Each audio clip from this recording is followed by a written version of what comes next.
Yo, what's up? This is AMI3 with another one of my favorite archetypes of all time, but in Duel Links version. So yeah, this one is going to be for Hieratic.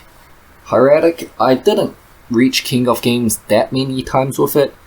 I think there's like some sort of bug in Duel Links regarding Hieratics because these vanillas, I'm expected to open this like maybe once every 4 games. But yeah, I really open vanillas over 90% of the time in Duel Links for some reason.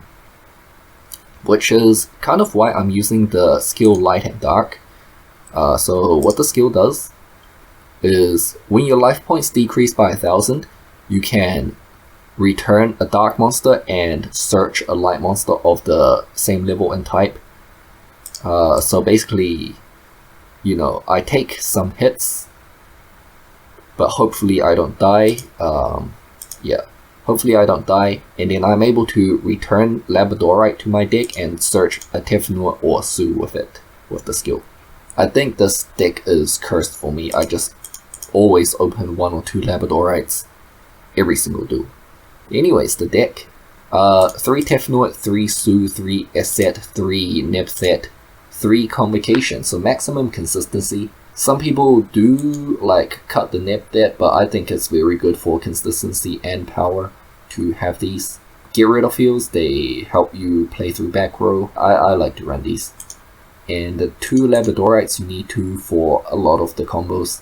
This deck would probably be a lot better once the Link world comes out. If we get a 4th zone to play with, then we can run like double Atom combos where we can double Atom, resolve Sue or Nebset several times more than we could with 3 zones. But yeah. And for just the last few cards, Forbidden Lance, I think it's like much better than like MST or anything for back row removal, since it lets you trigger Sue. If you just like gone ahead and MST the back row and they have no more back rows, you can't Sue pop things and extend your combo. But yeah, if you Sue pop a back row and then they chain it and then you protect your monsters with Forbidden Lance, like you got to extend and play around the back row. So I think Lance is like better than MST or whatever in this deck. And the last 2 cards, Sphere Kribos. So I tried like every hand trap to go with this deck. I think Sphere Kribo is the best one, although it does like make it the hardest to trigger your skill Light and Dark compared to other hand traps. But this is the only hand traps that not only protects your life points but protects your monsters. So you have a lot of monsters that you want to keep on the field, like M7, Atom, you know, like all of these once per turn effects that you want to keep alive on the field to profit off them on the following turn. So protecting your monsters is pretty important, which is why like Sphere Kribo is here. And I think it's the best hand trap to recycle with M7. Like if you just summon an M7, recycle a Sphere Kribo, and the Sphere Kribo is able to protect your M7 from dying, and then next turn you get a top deck and an M7 to recycle like one of your combo pieces and lets you make another rank 6. You know, that's the idea behind Sphere Kribo in this deck. But yeah, anyways, for the extra deck, we've already seen a lot of these. M7, Bouncer, Atom for the rank 6s, and Insecta Exhibitor, which goes into Digital Bug Rhino Cerberus. Now, this is like a pretty powerful card on Duel Links. You can see it's limited to 2. So yeah, you can summon this on top of Insecta Exhibitor, and this is a quick effect that destroys your opponent's card. Destroys your opponent's monster with the highest defense, so it's just a disruption.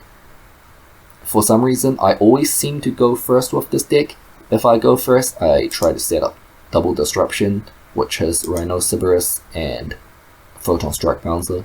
That doesn't really mean much right now, since the meta has kind of moved beyond like double disruption just winning you the game. But yeah, this deck was not built to go first anyways, and that's just like the best I can do going first. And of course, Guy Dragon, the Thunder Charger. And for the only synchro, a Star Eater.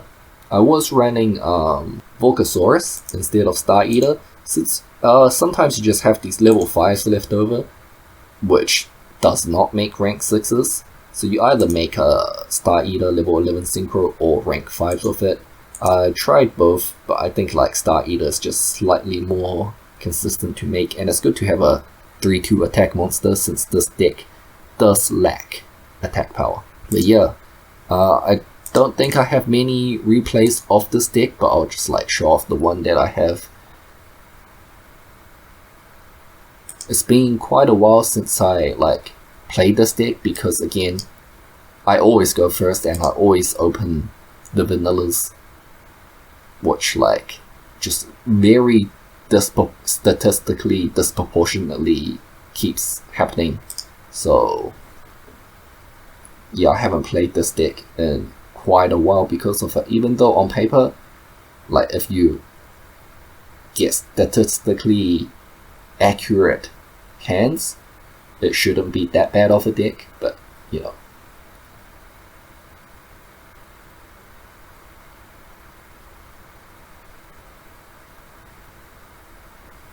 Yeah, it is what it is. This, I believe I was using a different character because I was farming skills. But yeah, this is against Magnet Warriors. As you can see, this is quite a long time ago. This was a Kyber Cup in 2021. So yeah, at least a year ago, when magnets were meta. So yeah, we're gonna full combo basically against magnets. We have to kill them this turn because if we don't, they drop their boss monster, clear our field, and we don't have the resources to like play this very glass cannon-y deck. We're gonna use battle to bait out all their effects, and he's gonna tag them all out into Delta the Magnet Warrior, which was quite a unfortunate mistake, but I guess he didn't know better. Since the Rhinoceros, if the defense of our opponent's highest defense monster is tied, you just blow them all up. So he had 3 copies of the same guy, all obviously with the same defense. So just with one effect, we blow them all up and attack for game. So yeah, that is the video, pretty short one. Hope you enjoyed it.